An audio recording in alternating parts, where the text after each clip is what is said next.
So welcome to this webinar to hear a little bit more about high performance learning. So what we're going to do, the way we're going to work, is that I'm Deborah Eyre, and I'm the founder and chair at High Performance Learning, and I have with me two guests, Silas Edmonds, who's the principal at Ewell Castle, and Kamar Riaz from Handsworth Girls.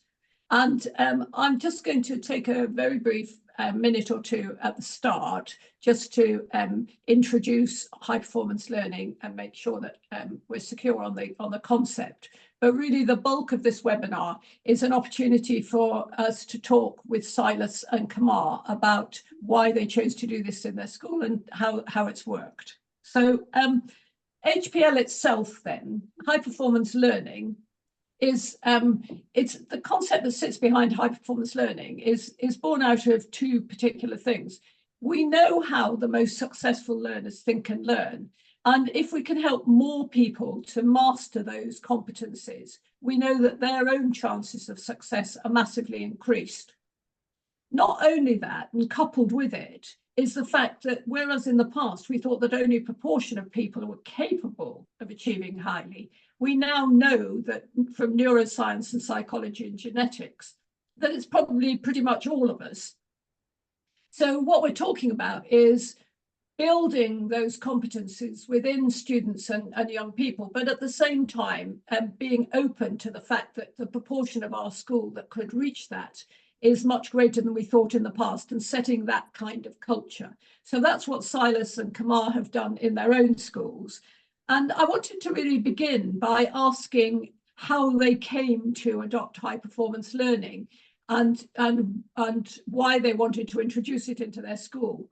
So if I start with you, Kamar, what was your motivator in all of this?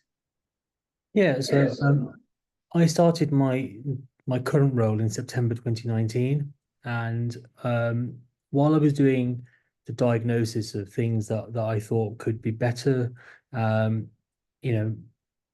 expectations and outcomes were two of the areas that I identified quite quickly. And for me, because of the research background of high performance learning, and because it was a structured framework and it was a 2-year process, we thought it was a perfect fit to do that mindset shift and ensure that we truly believed that the students and the girls could do better. And that's really why we adopted it. And just your school in Handsworth, sometimes people say when we're talking to them about high performance learning, well, this is just for kind of elite schools.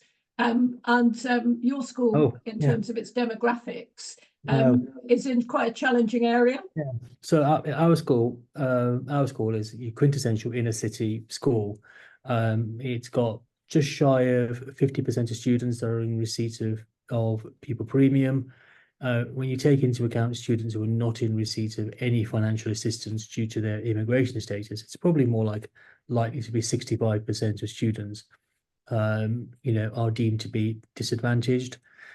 We also have an issue that we have 3 selective girls' schools on our doorstep. So actually what that's doing further is distorting the student role a little bit. So actually, we work really, really hard to raise expectations, but put together the systems and the structures to genuinely make the girls and the families believe that we truly want and believe that they can achieve highly. And for the last 2 years, we've demonstrated that we've significantly above average for progress, and we're above national for attainment. And thanks, Kamar. So Silas, you're in a very different kind of a school. Tell us about your school and tell us about how you came to HPL. Well, Deborah, we're in a co-ed independent school, but we're a mixed ability school, so we don't select academically. We're on the Surrey-London borders, and again, lots of competition for school places. We're surrounded by 5 different grammar schools and a number of selective independents, and it's really important that we focus on the value-added journey of students. We don't focus on attainment, but rather we focus on performance. And I think that high performance culture is one of the things that if not the most defining thing for us about high performance learning, because we see that as part of our high performance culture, whether that be behavior for high performance learning, whether it be a high performance learning co-curricular program. It's about seeing that culture through everything.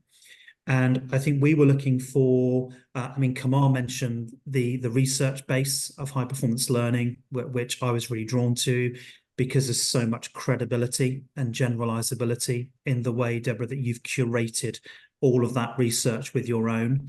And that's very compelling for educators who, let's be honest, some of the colleagues in our staff room may be a little bit cynical, but when you hit them with the level of the credibility and the rigor of the research backing this, I think it's really compelling.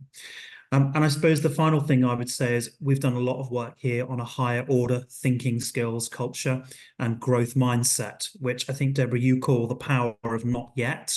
And those things really resonated with us as well. So I think it meant that we felt we already had some common ground with the HPL approach before we then jumped on board.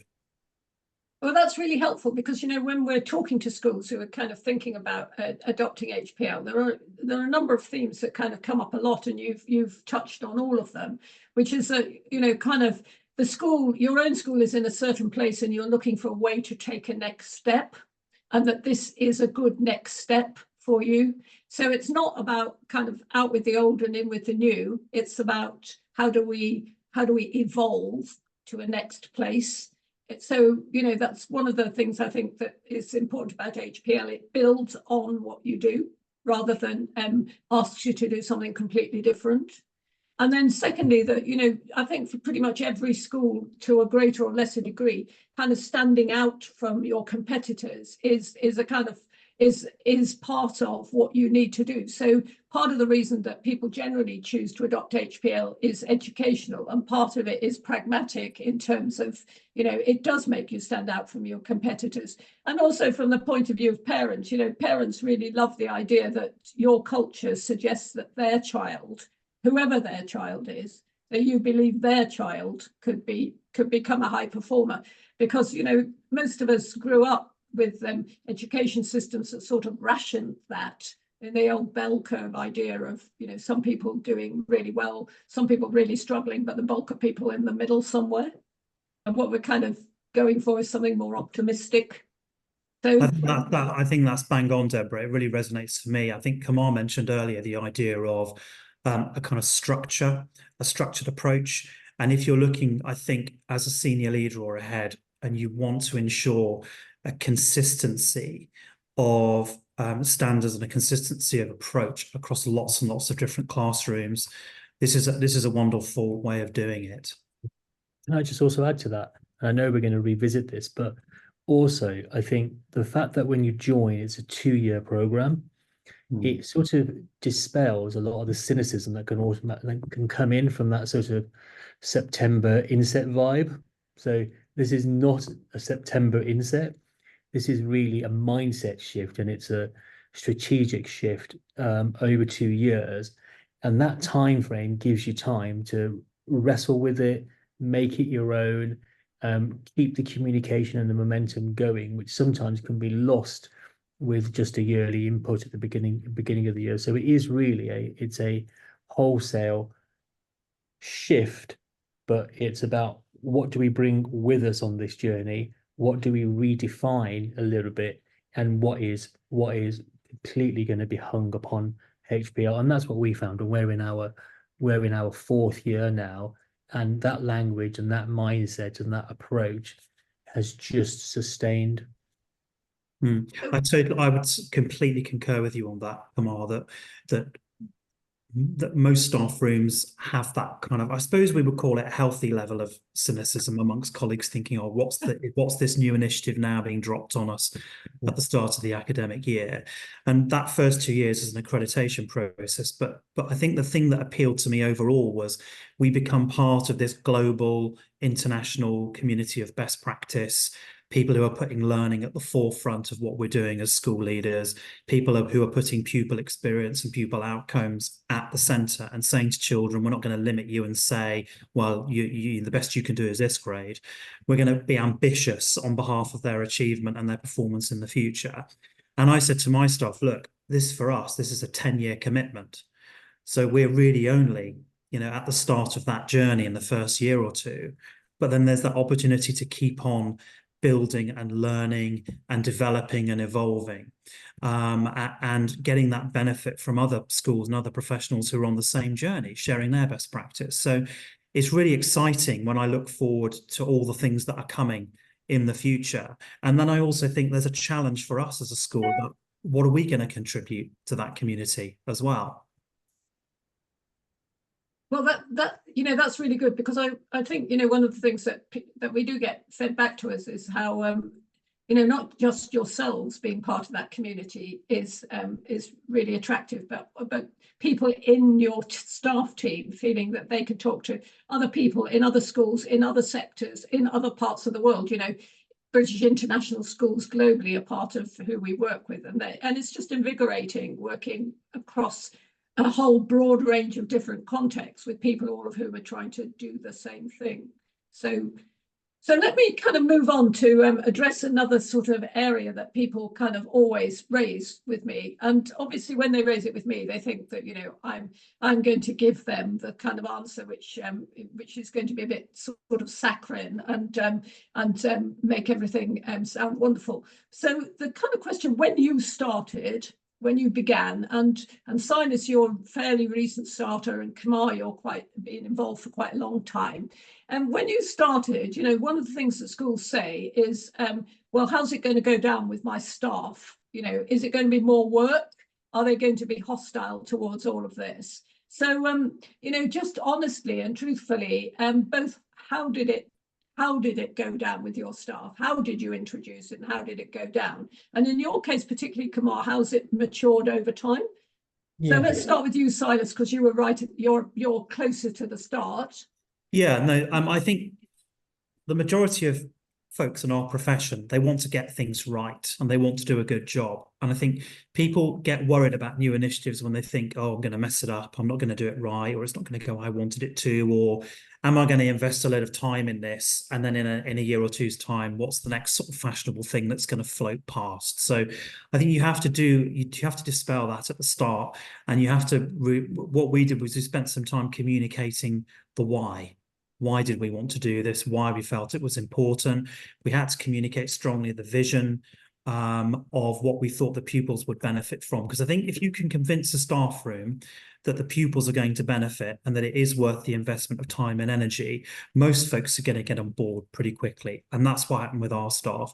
One of the things we prioritized when we launched, we did a soft launch behind the scenes with staff gradually with a selected group of early adopters and people who we thought would jump on board with it straight away. Then we launched it to the whole staff, and then we launched it to parents and to students as well over a period of time. And what we found was that when we were able to model some different examples of the kinds of things we were talking about and what this might look like in the classroom, and then we got folks into groups workshopping, looking at some of the advanced cognitive practices, the values, attitudes, and attributes underpinning them. People then could start to see the possibilities for themselves, and their own creativity took over. So I think you have to trust your staff, but you do have to invest that time at the start and explain why we're doing it. And I think when they see the value of it and they're on board, they run with it. And just to say, that we always say at HPL that HPL is a great idea in the hands of a strong leadership team.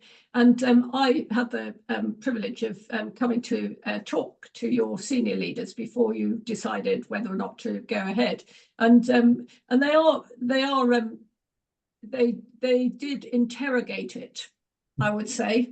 And that kind of gives a sense that they're not going to take something lightly. So I'm not surprised then to learn that, having made the decision to move ahead, that you as a team planned it carefully before you kind of launched in school.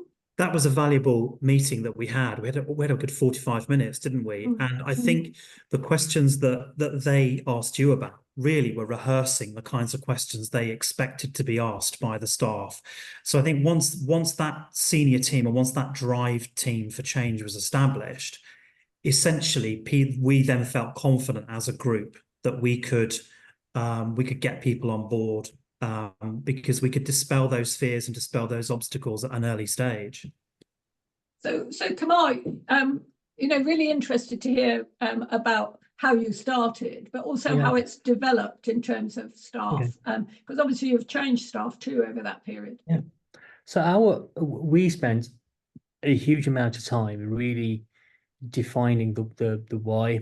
And during the period up to, as I mentioned, I'd started in September 2019, and there was an unfortunate thing that happened in the spring and summer of that academic year, which actually could have derailed this. But because we'd done all the diagnosis and I had sort of identified sort of expectations and aspirations as being a key limiting factor for the school, I spent a huge amount of the summer term really defining the why, evidencing the why, how Handsworth Wood sat at that time, how other schools with similar backgrounds, similar starting points were doing much better than us.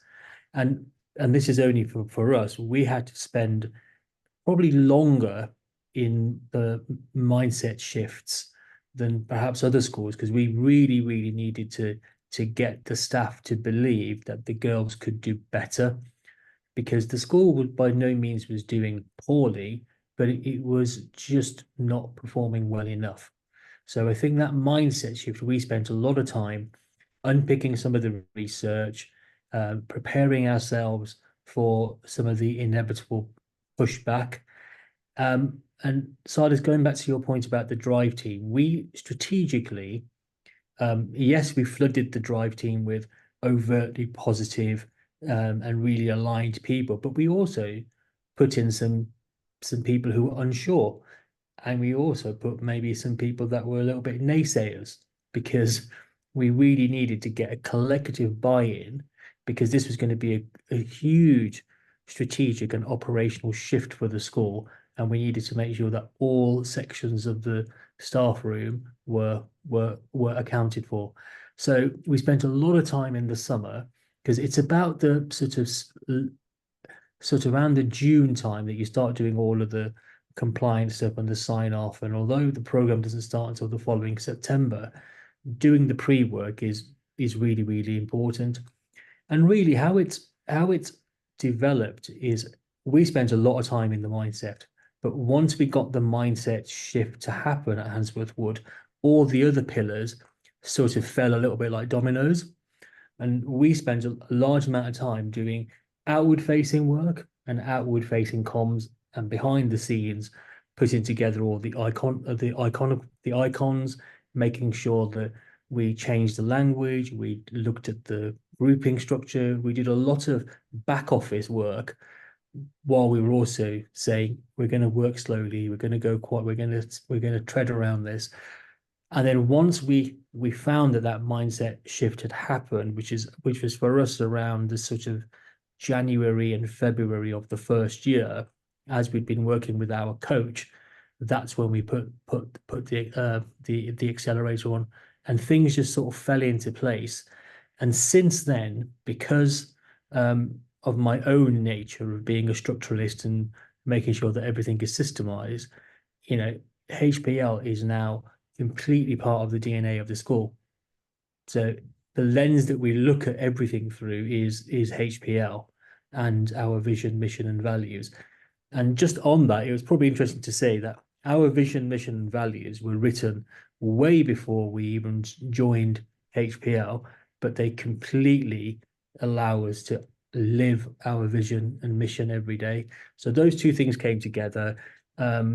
Everything goes through the lens of HPL, recruitment, displays, language that we use with the girls, language that the girls use with each other, which is actually, I think, a girls' school. It's a real girls' school thing that they want each other, they want themselves to do well, but they also want each other to do well.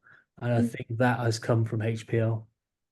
And I guess it's kind of interesting on your kind of, for example, when it's interesting what you just said then about recruiting new staff, that's a feature of when you do your recruitment. So tell us a bit more about that. Does that help you draw a better field, do you think? Is it part of how you get the kind of person you want? It's certainly a talking point, and I think because we now have the published data for a few years to really to mention that, to really support that, when we ask candidates on interview, when we show them around, and actually not even when we show them around, when the girls show them around, you know, they present themselves as students who attend a HBL school. You know, they actually are the greatest advocates of HBL now, because they can see it and feel it, and they don't know anything, many of them. So apart from the current year 11, every other year group would have known nothing but being in a HPL school. And I think that really adds something quite special. And just to say, because I've also had the privilege of coming to your school, Kamal, and I remember you saying to me that when you started, that one of the things that you were looking to achieve with your girls was for them to have a voice and a point of view. And I can attest to the fact they certainly do in a really impressive way. When I met your student team, they are hugely thoughtful and articulate. And I recall that you asked them the question about, you know, how could we do even better using HPL? And one of your girls saying with, you know, quite some authority that she felt that that the teachers needed to drill down more deeply into individual competencies rather than use too many of them. So to start the lesson by explaining why this particular competency was really important, and therefore why it was, you know, for example, if you're doing something controversial in history, why being open-minded is a particularly important competency in this particular lesson. And I remember, because you then said, you know, well, that means you sorted our CPD for the rest of the year. Well, it is because what we then did was we then went back to because there is always a risk, isn't it, when you introduce something new, that staff are in this sort of compliance zone. And there is an element of that at the beginning of HPL, as it would be with any other structural change, is they want to be seen to be doing the right thing. So they sort of do it in compliance and sort of sometimes even half-heartedly. What we said to them staff, we almost gave them the license to decouple. And that's just as important as having lots of competencies, having the right competencies and being able to drill down and make them meaningful within the curriculum and the process of learning and grappling with content and using that content. And I think where HPL is most successful at Handsworth Wood, they put the curriculum first, they put the knowledge at the front of the lesson and the learning, and then they think, how does HPL enhance what we're doing, rather than the reverse, which sometimes can feel a little bit half-hearted. Oh, that's kind of really interesting. So let me kind of just move on then and say, you know, so I think what part of what you've kind of confirmed with us is that the worry that staff won't like it is probably not the case. There's a usual amount of skepticism that you would see in healthy adults being asked to make an adjustment to what they're doing. But the fact that it's kind of tweak, not change, sits kind of well with people, and they by and large they adopt it and take it on board, and over time their appetite for it grows rather than diminishes. Absolutely. And certainly 4 years in, what I can say is, because we made the decision that the VAAs would essentially be our rewards policy. So that language is completely embedded and it's completely universal, okay, for both parents, students and staff. And then what we said to the curriculum leaders and teachers is, we don't expect you to be doing all the ACPs in your subject. There'll be some that are more pertinent. There'll be some that fit better. Just do the ones that you feel are going to add value to your subject, but do them really, really well. I think that level of autonomy has really helped us, and I think that's why I think we've continued to have the buy-in. And I think, that's really helpful in our discussion, because sometimes, schools ask, well, what exactly do I have to do? And an HPL is a framework, so it gives you a lot of choice and autonomy in how you kind of adopt it. So in terms of, the way that you've kind of gone around that's probably just a bit different from the way that you have, Silas, because most schools, they're just, you make it your own, is what I think that's right. I mean, we think of it as a philosophy or an approach, or and as Kamal mentioned, they were able to think about where they were at and then mold it and use it in that different way. In some ways, I think of it as a vehicle. And I don't think of it just as a vehicle for high performance learning, but I think of it as a vehicle for high performance culture. And I mentioned that phrase earlier. So it's almost like that we're striving unapologetically for excellence. And I think the more you're talking about high performance learning in the classroom and saying, well, actually, I don't know, is if a child's in a classroom discussion says, I don't know, I will say to them, or my colleagues will say to them as well, that's the starting point of getting to the answer. So you don't allow I don't know to become the end of the conversation. You say, right, now tell us what you do know. So then you start thinking advanced cognitive practices, right, let's start making some links. What's my previous knowledge? How am I going to connect some things together? Can I at least think my way through to the next thing? Who else in the room can help me make the next link? Let's collaborate together. And before you know it, without even thinking about it, you might get to a piece of learning or a piece of insight, and then you can reflect back and say, just for a couple of minutes, well, how did we do that? How did we go from I don't know to what we now have just learned? Let's just think how we could replicate that next time we come up against something we don't know. And then before you know it, rather than kind of thinking, well, we've got to get children into classrooms and instruct them and give them content and tell them what to do, all of which have their place. Direct instruction has its place. But if you can give them an approach for themselves, suddenly you're unlocking all this independent learning, empowering their higher order thinking. And then it becomes really exciting. Some of my favorite times in the classroom now, and I see this as I walk around our school, is when the children take over and the member of staff steps to the side, and that's very, very powerful. Yeah, I think that's great. I'm going to ask in a minute for you to tell us a little bit more about some of the things that you particularly like in HPL. But I'm going to kind of preempt that a minute, because I know that Kamal, you've said previously that that one of the things that you like is the way in which the 7 pillars work.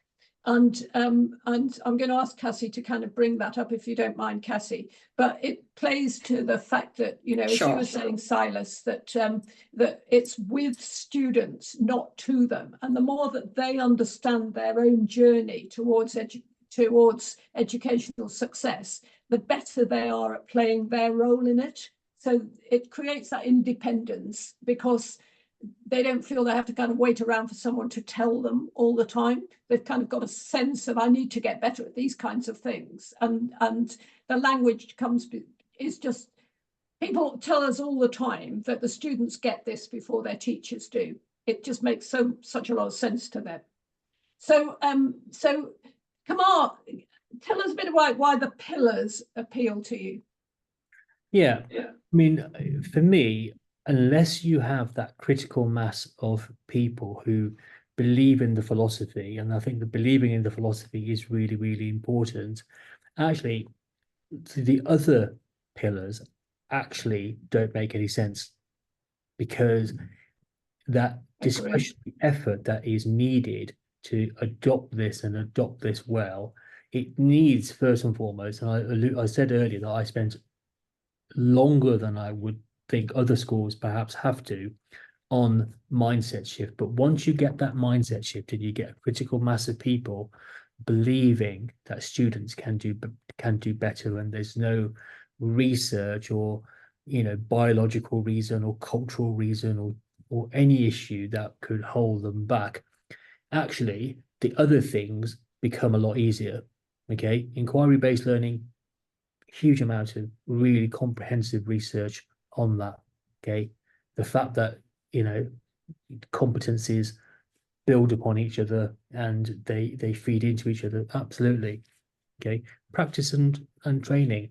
You spend a huge amount of time revisiting HPL at different points of its implementation to make sure that the momentum is sustaining.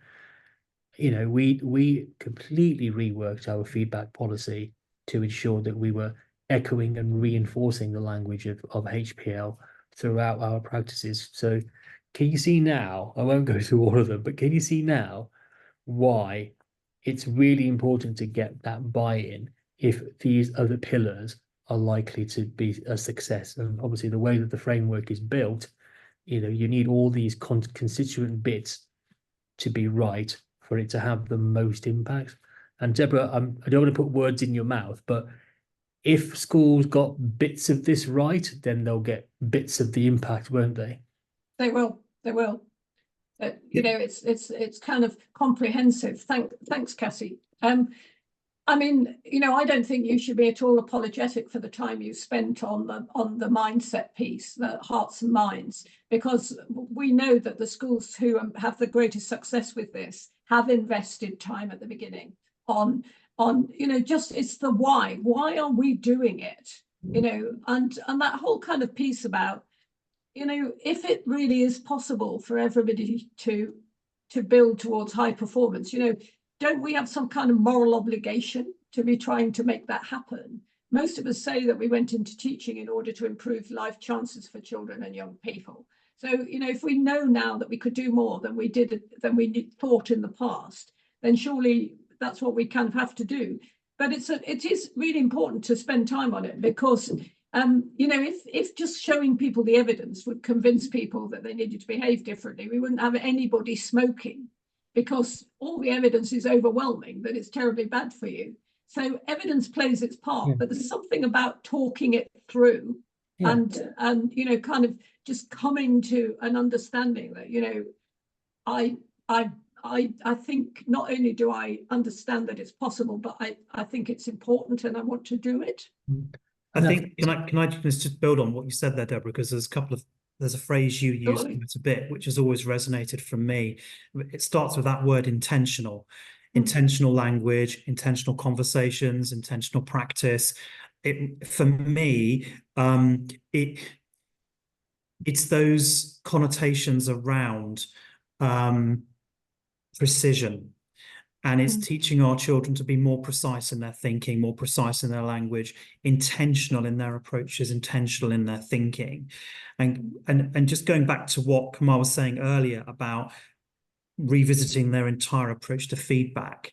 You know, I'm having a similar experience at York Castle School, where we're thinking about feedback loops, and we're thinking about how we get a learning conversation going, how we want the children themselves to be proactive about how they receive feedback, and how they grow through it, so they can get to the point where they can read back over their own work and start to give themselves feedback. And that's very, very powerful when you see them as they grow up through the school and they begin to learn these techniques for themselves.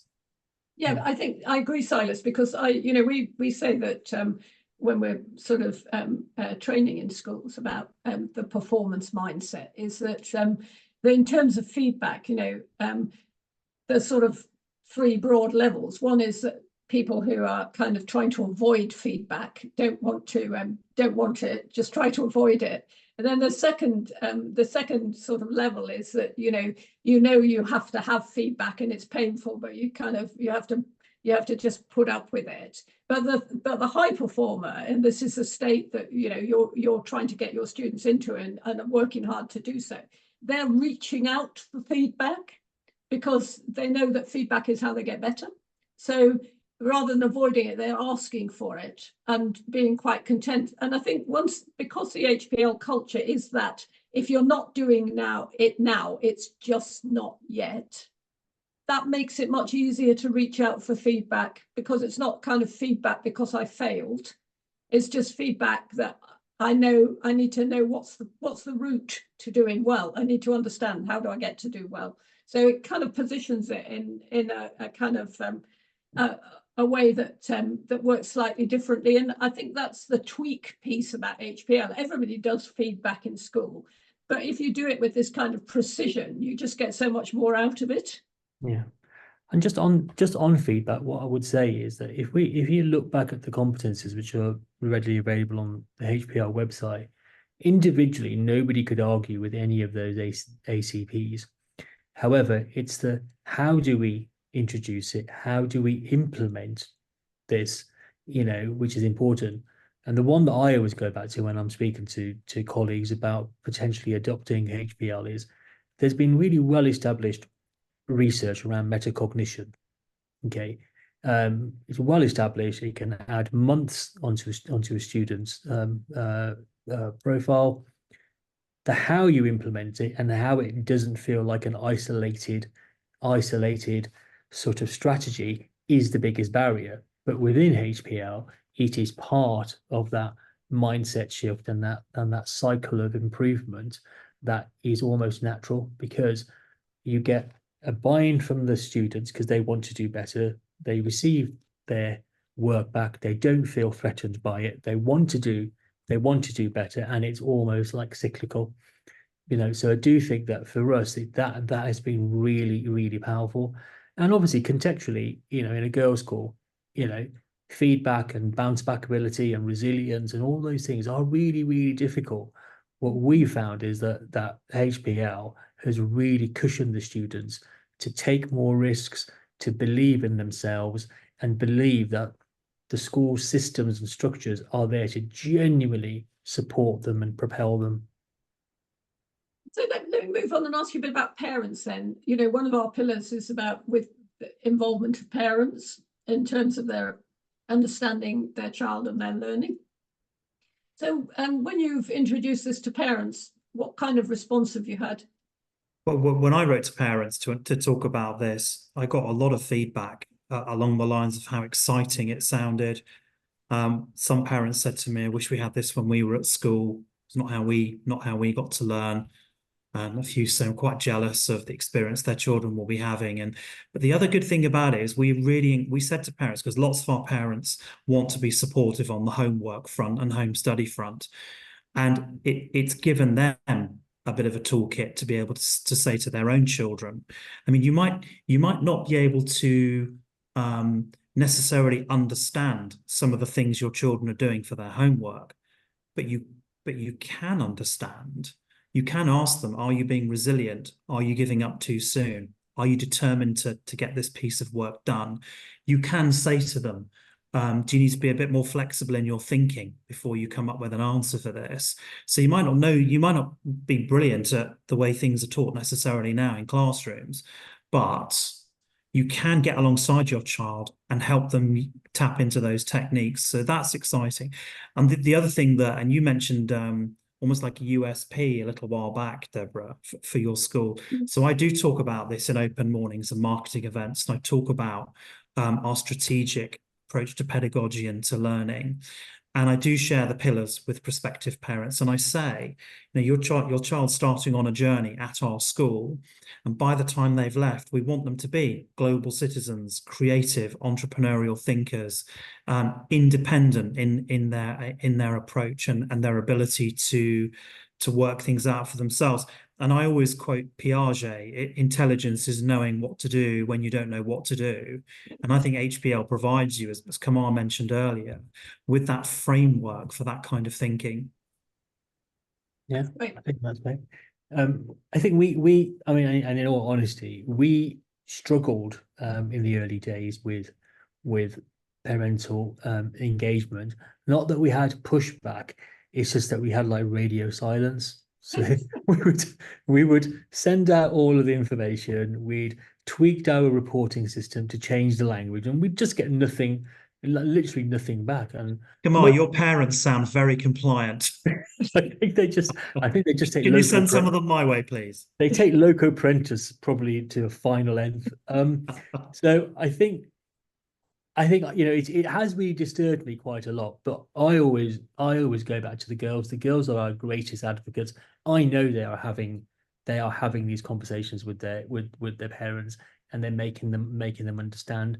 But just so we did things in a systematic way, what we started to do this year is we have a weekly sort of newsletter that we send out. We've started to put within that newsletter weekly information about HPL and how they can help support us. And it sort of goes on a cycle of 1 week it's information, 1 week it's maybe try this with your child at home to reinforce what we're doing in school. But we've had no feedback on that as well. But we're persisting because we are, if anything, persistent. So let me ask you, you're in a an area of quite high density. So when parents are choosing a secondary school, they're going to have a look at a number of schools, aren't they? So and no doubt you host them. So yeah. In terms of what you have to say to them about, I'm quite direct. Is I don't believe we would have got the uplift that we've had in the last 2 years if we hadn't been an HPL school. And I think we position ourselves as the most successful comprehensive school in the north of Birmingham. And Birmingham is a big area. And we have all of the data to suggest that if their daughters had ended up at another school, statistically and demonstrably, their likelihood not to have done as well. That, again, has a different slant on what we're offering, because we're already offering something quite unique because we're the only girls' comprehensive school in the north of Birmingham. You add that to the fact that we're one of the highest performing schools in Birmingham, but also definitely in the north of Birmingham. And what we say is, we haven't done this by chance. We haven't hoodwinked anybody. We haven't gone it by chance. We've done this in a systematic way, and HPL has been part of that journey. And we are not just telling you that we believe in your child. We have systematically and structurally set our school up to believe in your daughter, to make sure that your daughter can fulfill their potential. I also say quite a lot of risky things, as you can imagine, in those meetings. I say to them quite openly, do not send your daughter here because there's no boys. Send your daughter here because you think that she's going to have a phenomenal education and she's going to absolutely fulfill their potential, because we will absolutely believe in your daughter. Echoing what Deborah said earlier, we don't particularly care where they've come from, what their starting points are. And I know a lot of schools put that on their websites, but we absolutely believe, come whoever through our doors, we will believe in them and we will support them to fulfill their potential. Because I think that's, just an important thing to kind of note, that everything we've been talking about up until now is about how we're building the kind of student that we think can thrive. But the reality is that they do. And so, you are the most successful school in the north of Birmingham, and your results show it, and your Ofsted inspections and everything else. And that, whilst it's definitely not causation between HPL and those results. The fact is that schools who are working systematically in this way on their teaching and learning do see very significant improvements in their student outcomes. And it's like, you're just, as you mentioned before, Silas, you're doing it more deliberately and more precisely. And inevitably, when you do that systematically, it leads to an uplift in student outcomes. And given that that is one of the objectives for any individual school, it's an important thing it's about improving student outcomes by using kind of an approach which is systematic, rigorous, and constructive, rather than drill and test. But it does improve student confidence as well. Because there's an emphasis on collaboration, there's an emphasis on the power of not yet, as you were alluding to earlier, Deborah, and therefore it gives permission for pupils to take more risks during lessons and to rehearse their thinking out loud, and that's such a crucial part of learning. And it does allow that much sort of work on feedback and precision, that kind of ongoing learning process of trial and error, which children benefit so much from. Yeah, and it's interesting. Go on, Camille, carry on. I just totally echo that, because obviously that sort of granular feedback and those feedback loops, Silas, that you were talking about earlier, they can be really difficult for children you know, Mm. particularly in the sort of, you know, the months and years coming up to their exams, because they don't want to not do well. But I do think that if you genuinely create that culture that HPL allows you to do, that it's okay, right? It's okay. This is just a piece of feedback. It's a point in time in your journey. Okay, you know, things will be okay, and we're all here to ensure that you do really, really well. And anecdotally, I can only give you my examples from here because I've only worked here in an HPL school. In my first year here, when we had mocks in the December of 2019, you know, we were having girls having utter breakdowns walking into their mocks. Like, I mean, utter breakdowns because they didn't want to fail, and they knew that those mocks would be used for predicted grades, and they wouldn't get into the colleges that they wanted to. Yes, we've had a couple of years of COVID, but in the last 2 years, and in all the mocks that have happened in between that, we have no issues. In fact, the girls skip to their mocks and they skip to their final exams. We don't have any of the issues that we used to. That's that cultural shift that HPL has supported through this interlocking and interweaving of the ACPs and the VAAs. Well, that's good, isn't it? I mean, you know, all of us want schools where students want to go there and feel that they're capable of achieving there. And that's, you know, kind of, that's what we're trying to achieve with HPL, is for people to feel that when they're in schools, to feel that, you know, it's a good place to be. And I feel I'm capable, even if it's not all going entirely according to plan right now. You know, it's still, it's not that kind of crisis. And we, you know, we get feedback in HPL from different quarters. And it's interesting how that kind of dynamic that you've just described, Kumar, also it's right across the performance range, including students who have special educational needs and disabilities. They feel this is a kind of, you know, we've had students who've said around that, you know, this is what we like about HPL, is that it's always talking about what we can do rather than what we can't. And that you know, that forward thrust, I think, is an integral part of, you know, kind of what we're talking about. And in terms of where that takes us in terms of exam results across the board, when we aggregate across the schools, they definitely see an uplift in student outcomes generally. They see a particular uplift in the upper grades, so more people getting some of the top grades, and in post-school destinations. So whether they're going on to university or to other post-school destinations, those recipient institutions like them as a kind of student, that because they've got, you know, views of their own and they're confident about it, so they come over well in interview, is kind of part of the feedback.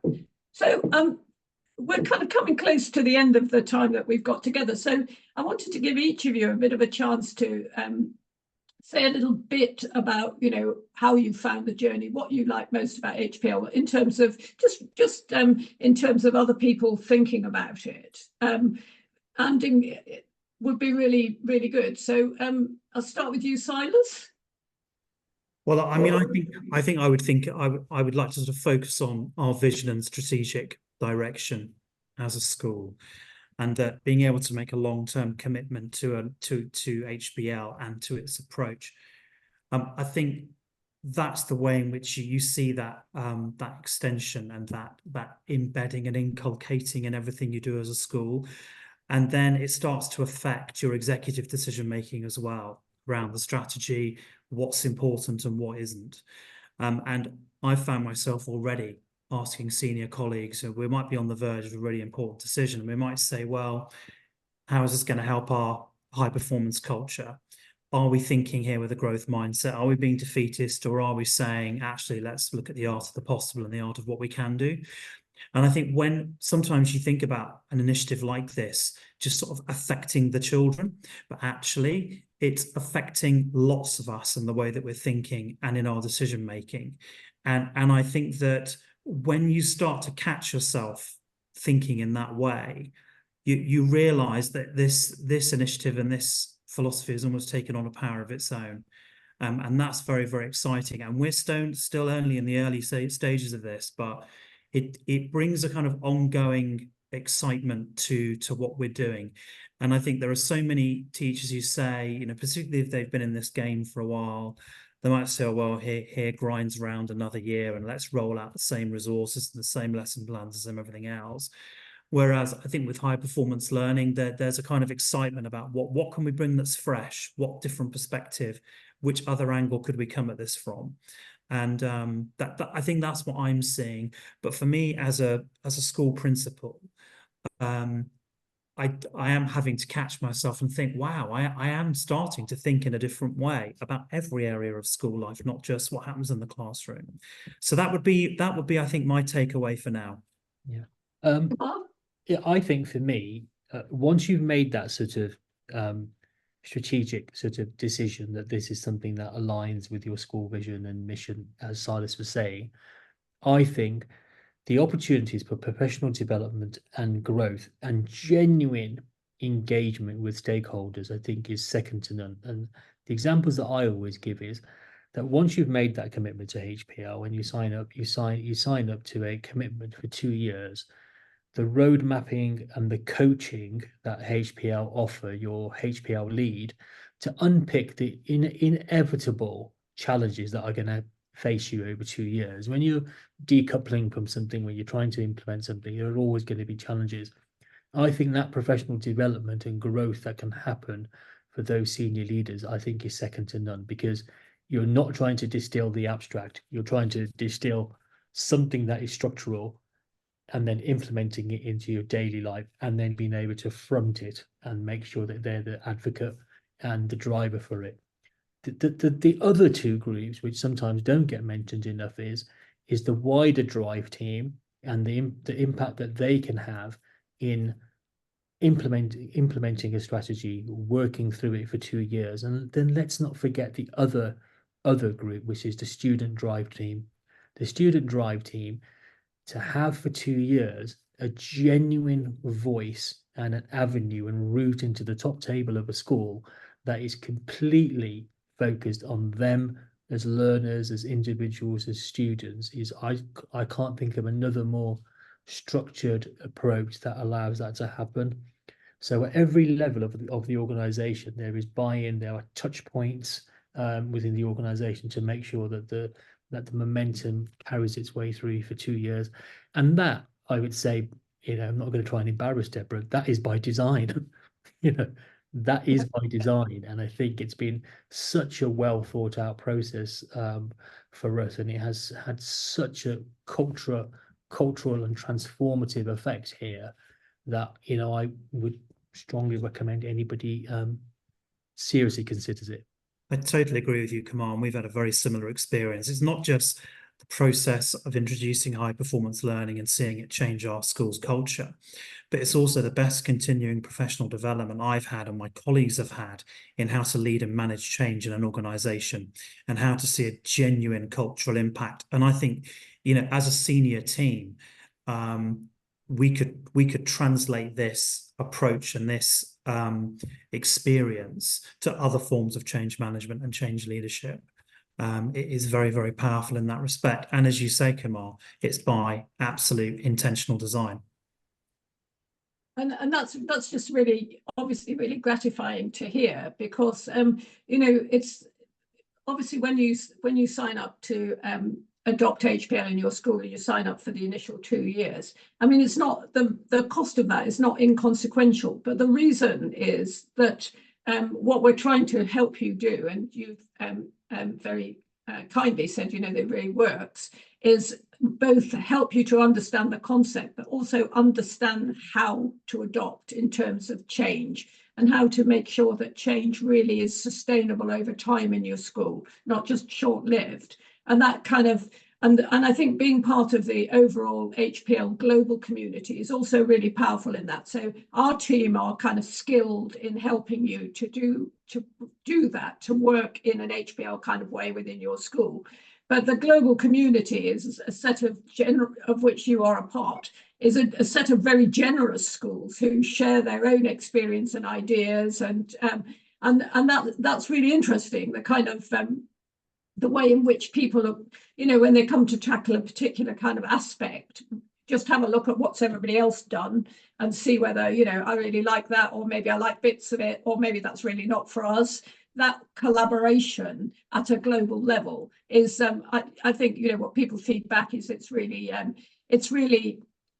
engaging and really powerful. And we recently had our annual conference, and I know that the feedback that we had on that is it's a very unusual conference because people are focused so intently on teaching and learning, but in such a way that they're so generous with the way in which they share across the piece, and that's brilliant. I think we're all working on a kind of movement in education whereby we're trying to create an educational world where students really do thrive and leave the school feeling that they've achieved the things they wanted to choose on the standard measures, but more than that, that they're kind of ready for their life ahead. So I think, you know, schools like your schools and our other HPL schools are at the absolute vanguard of that, and really starting to make it happen. And it's like an adventure in a strange kind of way to see where we can all get to with it. But, you know, really a really good one. So I thank you both for being generous enough to share your time and your thoughts with colleagues, and we will follow up with colleagues post this webinar. But hope you found it really useful, and it's piqued your interest in looking at high performance learning for yourselves. Thank you very much, everybody.